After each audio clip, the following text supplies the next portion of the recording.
Welcome to the Athletic Brewing post-race report. Alongside Matt Lieto, I'm Laura Siddall. The Ironman Pro Series stopped at the Ironman 70.3 Western Australia Asia Pacific Championships, the penultimate race in the Ironman Pro Series 2024. Let's look at the race highlights. It's great stuff here in Busselton. Men started off early in the day, 5:30 local time. Beach start into rough conditions on Geograph Bay, and they made pretty quick work of making the race exciting as soon as they went off. Some athletes went a little bit far right, got swimming quicker. Some athletes went left and were running a fair bit further underneath the jetty, but all kind of balanced out in the end. But again, rough conditions as they went through Geograph Bay, Laura. Yeah, and it was just a one-lap swim for our pros out under the jetty and along parallel with the lakeshore. We saw Jamie Riddle from South Africa take the lead, but as we heard post-race, he was trying to take it easy and trying to be patient, so a few backward strokes and looking around to see who was with him. Mark Dubrick was also there, and Kenji Nina. And try as he might, he was not all that patient and kept pushing that pace through, again, very, very rough conditions, but got that group of 7 athletes out in front of the rest, and actually 5 athletes out in front of the rest, and were able to get a little bit gap on this very, very large group that came out together. And early sections of the bike course, as you'd expect, were pretty aggressive as athletes were trying to, assert themselves in the position to be in that front group. And the Shark, Mark Dubrick, had to close a few gaps to make it back up to the group that ended up, swelling and shrinking all the way through the course here today. Yeah, we ended up with a group of about 5 or 6 of the men at the front of the race, a few falling off the back and having to put efforts and surges in to catch back up. We had some strong power pushed by Christian Hogenhaug and also Robert Callan, who went to the front early on, along with Jamie Riddle was in there, Kendi Nina, and Mark Dubrick as well. Yeah, it was Robert Callan pushing the majority of the pace the second half of the ride that really split things up. Actually pulled Burt Whistle off the back of that group and created a gap from one of the strongest runners on the course. And then off of the bike together, again, this group of athletes went out. It was Barnaby that took it out first on the run with Nick Thompson not too far behind, Christian Hogenhaug in 4th, and Callan in 5th. But it was Riddle that was the mover early on and was able to bridge up to Gregory Barnaby early and make it a race and get himself in the lead. Yeah, Jamie Riddle soon overtook and took control of the race. Gregory Barnaby just holding strong, letting Riddle go. Maybe just a bit of speed from the youngster coming up from the short course, completing in his first 70.3 distance. Raced pretty hard from the start, and I think maybe the naive, innocent youth and naivety of Jamie Riddle, it took him well for the first half of the race, but he soon began to suffer.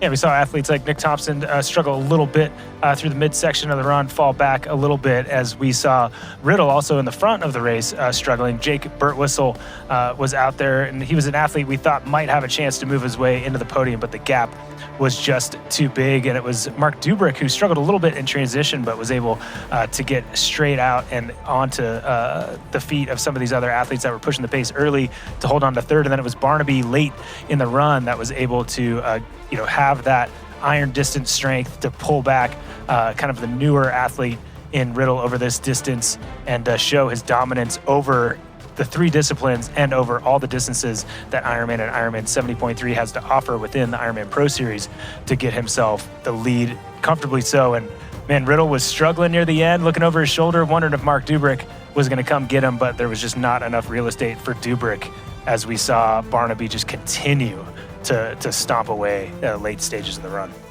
That's right, and Barnaby took the win, his first Ironman 70.3 series win.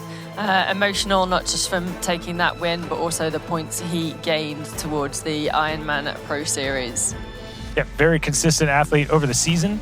Obviously, strengths over that long Ironman distance, but clearly showed today he's a great 70.3 athlete, as is the future that is possible for the man on screen, Jamie Riddle. Very excited for his first finish to get second place. Mark Dubrick, the Shark, coming across the finish line in third place. Great podium, well-deserved from those three athletes. All three of them very excited about their finishes on the day, and as they should be.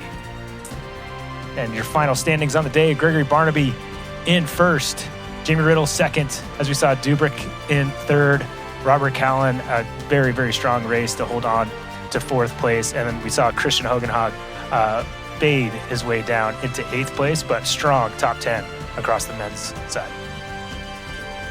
And then obviously implications in the Pro Series standings. Barnaby moved himself all the way up to the top. It's going to be hard to catch him unless you have a fantastic performance in Topah.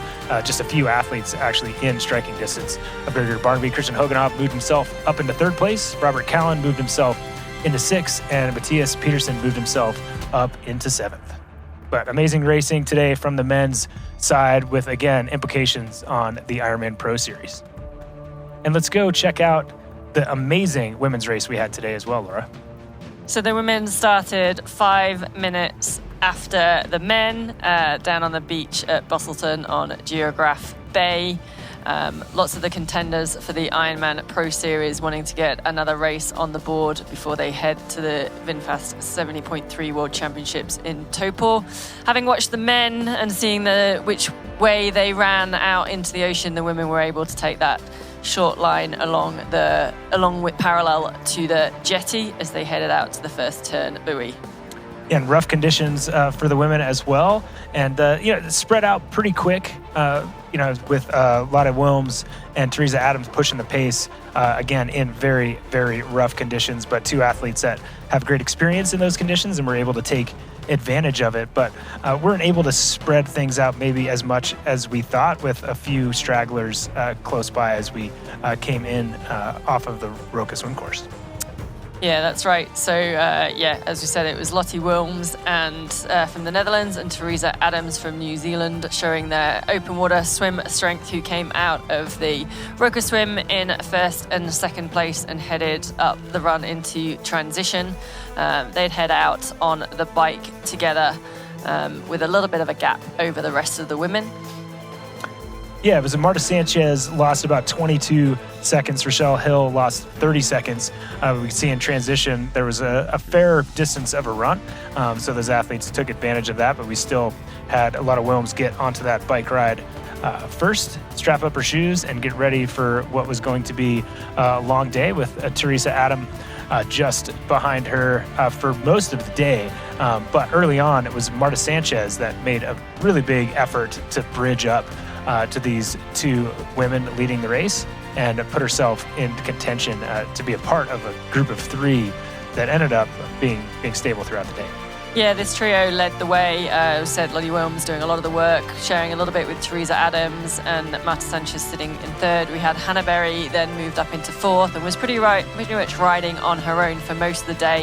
We had the company of Grace Alexander for part of that, and then behind them was a large group of 10 women with all the big names that we were expecting to see, the likes of Daniela Bleimer, Maya Sage Nelson, Els Visser, Penny Slater, some strong riders coming in that chase pack.